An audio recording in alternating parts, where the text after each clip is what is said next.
Well, I know you have a losing it story for me. Mm-hmm. And I think it's come to the time where it's time for you to tell it. All right. So it's actually kind of funny because I had another story in mind, and it involved marching band and a beret. But I was actually just thinking about when I got diagnosed with an autoimmune disease. So I guess she said, chuckling.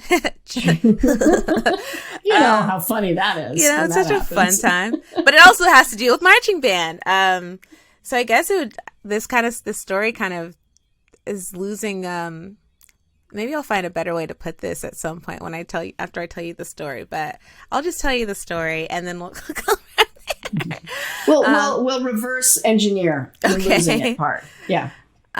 So when I was in high school, I was overly involved, as I mentioned. So I was in ASB, I was in marching band, I was also doing drama, I was in all of these clubs, I played volleyball, I did track and field, just a couple things. So that's why cheerleading wasn't in the cards.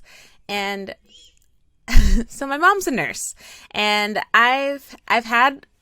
growing up, I had some very specific medical issues. So this is also going to be a little bit of butt. We're going to talk about some butt stuff. So I apologize. All butts are off. Go ahead. Go for it. Bad pun. Sorry.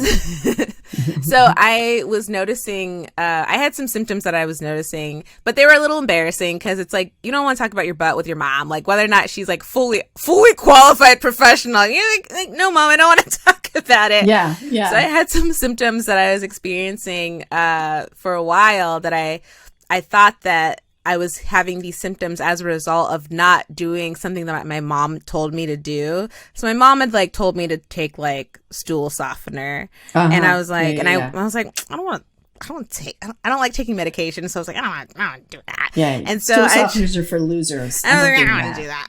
Yeah. So I wasn't taking it. And so then I had these symptoms, and I was just like, it's because I'll start doing that. But then because of the symptoms I was having, I was I was getting really fatigued, and I was having these really intense stomach pains whenever I ate. So if I ate at 3, by 3:30, 3:45, my stomach was hurting. And I remember one day I had a marching band competition that we held. It was our home marching band competition. And I don't know why, but I remember the sandwich so much. My godmother made me a sandwich for lunch. And then I just remember being at the awards later and just being in so much pain in my stomach. And so then I wasn't feeling well, so my mom kept me home from school. And I remember my mom doesn't help me clean my room often, but for some reason this weekend she was like, we have to clean your room. So, and I'm a hoarder in training, so I have a hard time with people touching my stuff. And I just remember being kind of just a little cagey, but too weak to be that upset with my mom. Oh, and I remember I walked downstairs and I was just exhausted and just spent. And my mom was like, we're going to the hospital. And so she took me to the hospital, and I had a sigmoidoscopy. I had a colonoscopy. Ooh. And they found that I had ulcers in my stomach, and I had ulcers in my colon.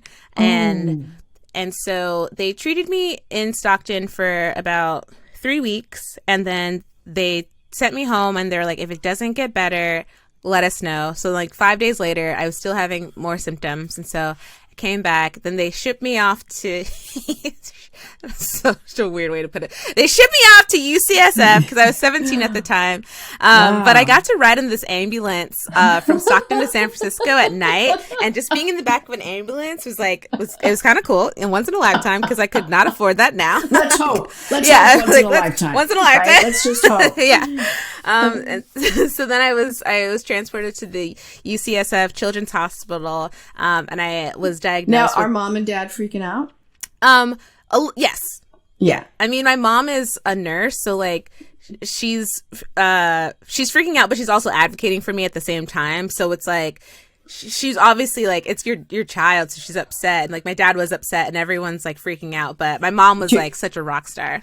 Do you have siblings? I do. I have 2 older brothers. So you're the baby and the only girl? Yes. Me yes. too. Hey. I'm the baby and the only girl. Yeah. So naturally, everyone's worried. I mean, if I'm the princess, the baby. Oh no, the baby's sick. The baby's sick.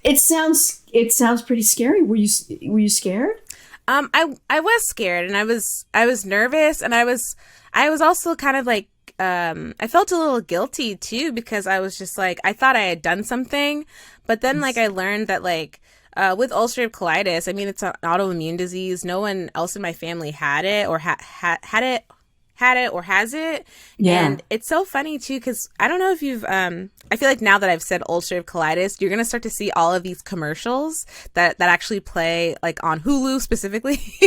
But after like we learned about the diagnosis and understood like what was going on, it was like all around me. Like I couldn't not see like all of these commercials and stuff. And so, I mean, really, it kind of just changed. It changed so much for me. I was in the hospital for a month. Like 28 days total. And it was great because the great thing about it. Yeah, I mean, the best part about being in the hospital. Well, actually, there are some perks to being in the hospital when you're a child during Christmas. I mean, you're in the like, I say that with like a grain of salt, because it's like you don't want the child. You got a lot of stuff. It's like going. You got a lot of gifts. Yeah, you get a lot of gifts, and they have like, there's just like such cute things that like they did. Like there was like bingo that you could play from your hospital bed, and if you're able to go get your gift, then you could go get it. And just the hospital that I was at, like they treated me and my family like very well, and they provided us with a lot of resources. And one of the resources fantastic. That they actually have a camp called Camp Gutbusters. They don't call it that anymore, but like, they don't call it anymore. But I definitely have like merchandise with Camp Gutbusters on it.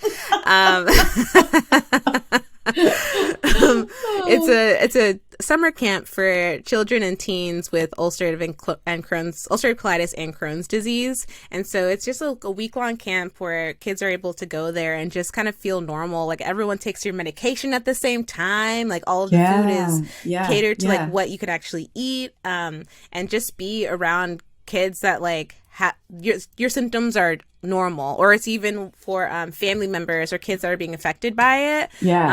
So that was just like a lovely like community that I was able to be a part of and learn from and provide to also get resources from. Wow. Well, it sounds like that you got, first of all, you're diagnosed with an autoimmune disease. Good news is they figured out what was wrong with you. Yes. And it also sounds like you got fantastic care. Yes. And not only just fantastic care on a level of like, well, they diagnosed me, they gave me the right medication, but on a heart level of like real actual concern and nurturing, which doesn't necessarily always happen in the healthcare world. No. So that's fantastic. So props to UCSF. I mean, yes. Okay. University of San Francisco Hospital. Correct. Yes. But also props to my mom, because my mom, like, just I don't want to say she's a bulldog, but like if you've ever like been in any type of like medical environment, you have to, like, that's one of the things that I think about now, is that like what that experience would have been like if my mom wasn't there, like rereading asking the questions, like making sure treatment was right, like looking over all of my labs and stuff, and just like also just looking at my face and knowing that something was wrong, until, because I wouldn't have said anything. I mean, I was just, I was embarrassed by the symptoms I was having, and she just found out, and she just went into like mom mode, but also nurse mode, and mom mode and nurse mode. And it's interesting because look, it's not like, sometimes the school that where one can be brought up in this, oh, you're fine. Just eat more salads or whatever the hell it is, you just need Metamucil or don't be a complainer, and that can come out of the mouth of somebody who is a nurse, Yes. So really, I think that, yes, she was a nurse, but also she didn't minimize your symptoms and she looked at you and said, we're going to the hospital. I mean, that's awesome. That's mom deserves the props. She does totally deserves, Yes. Yeah. I mean, I have heard more than one person who had a nurse for a mom who was the mom. So the mom was just like, put a Band-Aid on it because the mom spent all her time helping people all day. So when she came home, unless you were hemorrhaging, it wasn't real. Right. So I think that, you know what I mean? So I think that, mom deserves that. That's fantastic. So what does that mean for you now? What's the, or how does that affect you? I mean, it's an autoimmune. It doesn't get cured, right? Yeah. So now I just very much watch the food I'm, what I have to be very intentional about the food I'm putting in my body. Some days are better than others. I'll be completely honest. And then there's a lot of medication involved just to make sure that you're in remission. And you're in remission now? Yeah. Awesome. I'm so happy to hear that. Yeah. I'm doing really well now. That's great. And just I'm very conscious of my body. I'm very conscious of just where my energy is at. So I think because I was so involved in high school and I had anxiety back then and sometimes you do get just a upset stomach when when you're just kind of I was very high strung. I mean, some would say I still am, but just very high strung. If I was getting this bad feeling in my stomach years before this, I would be oh, I'm okay, I'm just nervous. This is a good thing kind of thing. And so since then, and because a lot of obviously I'm not a medical professional, but a lot of autoimmune is tied to stress and and making sure that you're taking care of yourself. So I'm also very conscious of actively resting and making sure that I'm not doing too much. If I sometimes think about all the things I was doing in high school, and I mean even college, but college was the slow version of high school for me, and now I'm the slow version of college, and sometimes I'm still there's too much happening in my life sometimes, but I'm very conscious of what it looks like for me to rest and recharge and make sure that I'm giving my body the break that it needs. Wow. It's a good lesson to learn. And I think that some people never learn that lesson, and some people learn that lesson at 55 and they have a heart attack, or, because stress, I mean, there's a school of thought that stress is what brings on 99% of illnesses, and that we have these receptors, and that receptor that gets turned on, maybe you're predisposed. I'm going to say this and not make any sense, but I'm going to try to do it right. Stress can turn on these receptors that we would get something that we were predisposed to get. But if that receptor isn't turned on by the stress, then we would never get it. I see what you're saying. So, and I just listened to a podcast, Smartless, and the guy who was interviewed, his name is Dave Sinclair, and he's an aging expert, and he explains it much better than I just did. But the point I'm making is stress is so important in health, and so you at a young age were forced to discover that. Yes. And employ that. If I was going at the pace I was going back then, if I was still working like that, it just wouldn't, it wasn't healthy. As much as I loved all the things I was doing, it wasn't healthy for me. And even now there's times when I'm I need to reel it back in, because I know that I'm not gonna, I know it's just not good for me, and it's, I can feel it in my body and my soul. Yeah. Do you meditate by any chance? I don't. I've tried throughout this pandemic to get on it, but I haven't. I'm bad at building new habits. I'll be completely honest. But you know what? Find a guided meditation that you like. Because those are the ones I only do guided meditations. Okay. because it's so hard to stop your brain. So if you have somebody that's guiding you that isn't stopping your brain, it's telling your brain where to focus, because the brain's job is to think. So stopping your brain is very difficult. But I know, so many studies talk about how good meditation is and how good meditation is specifically for autoimmune. So I would just toss that out there. Hey. I am not a medical professional either, in case you couldn't tell. Disclaimer. Neither of us are medical professionals. However, these are things that are helping us in our lives. Take what you want. yeah, take what you like and leave the rest. Yes. Absolutely. So I would say, well, let's think. What did you lose there? Did you lose your ability to do too much, or did you lose your desire to do too much? Because in a way, it sounds like you were doing everything. Yes. So,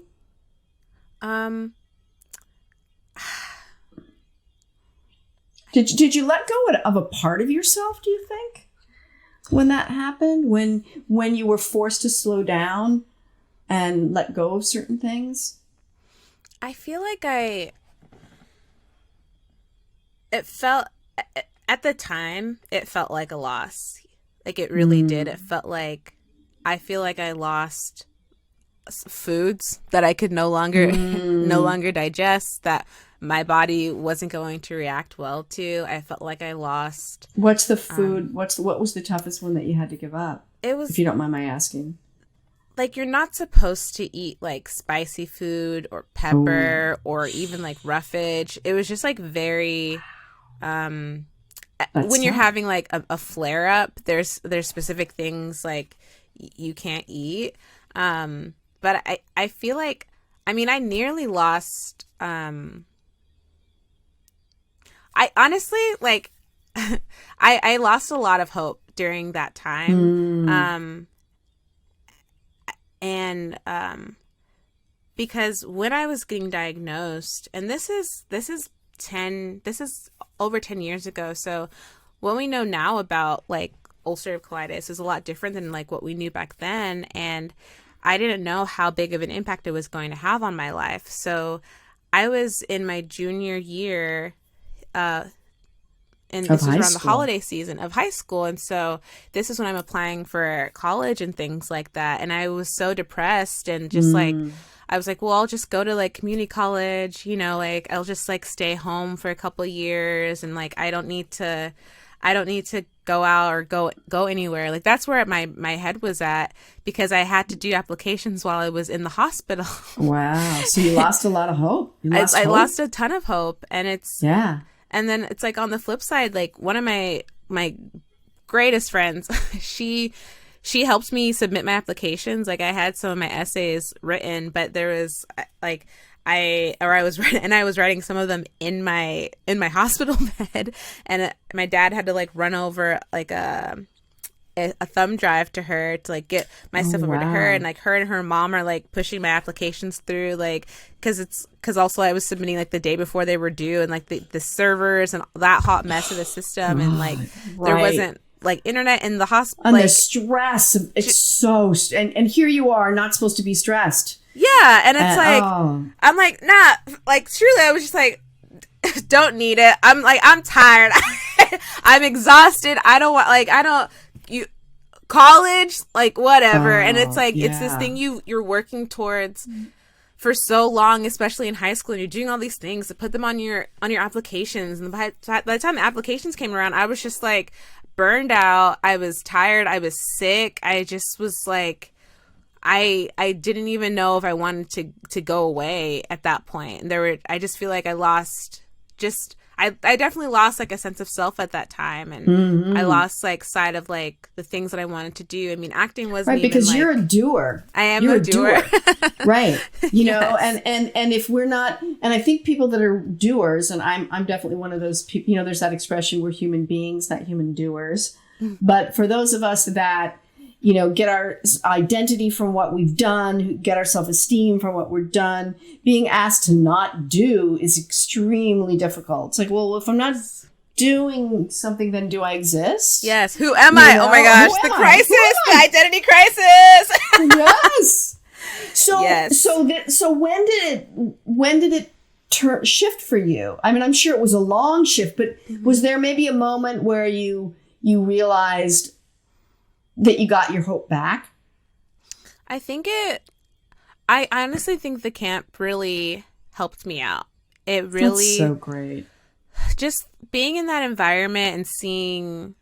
Because there's adults and like the counselors and everything. And I was a counselor for a few summers there too. And just being in that environment and just seeing how normal it was too. Because when I got diagnosed, it seemed like the end of the world, you know? And and I didn't know how my life would look like and what adjustments I would make. And it's like in hindsight, now it just seems very dramatic, but like that's where I feel like we were at as far as like our information back then. Yeah, and also though I think that, you know, when you're 17 and somebody tells you have an autoimmune disease, then suddenly it's like, what, you know, nobody else around you has this thing, and you're in the hospital. You're in the hospital for 28 days. I mean, it's a huge thing. It's a huge shift. It's not a little thing. It is a big thing. It is dramatic, you know,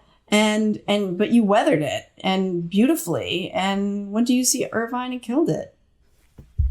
But you didn't get to be a cheerleader. I didn't get to be a cheerleader, and it's okay. I still have the uniform, so I mean, like, we got very close. So, do I fit that anymore? No, I do not. So, if you were going to say something to somebody who might be just freshly diagnosed with something, what advice would you give them?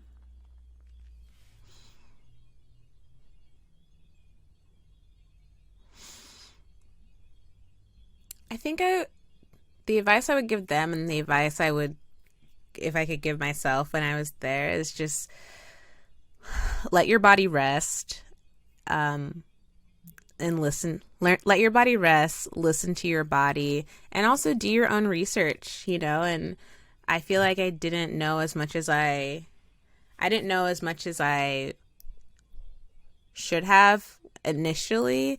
But the more information I had, the better I felt like I could manage like this thing that will have for the rest of my life. So just really taking the time to heal and get better, I think will honestly do wonders versus like worrying about this thing even more. Try to and it's terrible. Like when you're in the thick of it, like it's not fun by any means, but just really like take the time to let your body rest and listen to your body and do what it actually needs. Oh, that's great. That's great. That's a really good one. Well, I'm really glad you told that story. And that's a brave story to tell, you know. Thank you. Because it's you know, it's vulnerable to talk about being, you know, just being sick and the challenges of that. I'm sure that the band story was a great one as well. Not as good, honestly. Not as good. Not as life changing. I will say it involved a band, a barrette, and like a mime costume. Like it wasn't. No, I think you made the right choice. Yeah. I think you made the right choice. Okay, so I don't know if you know, but we end with 3 questions.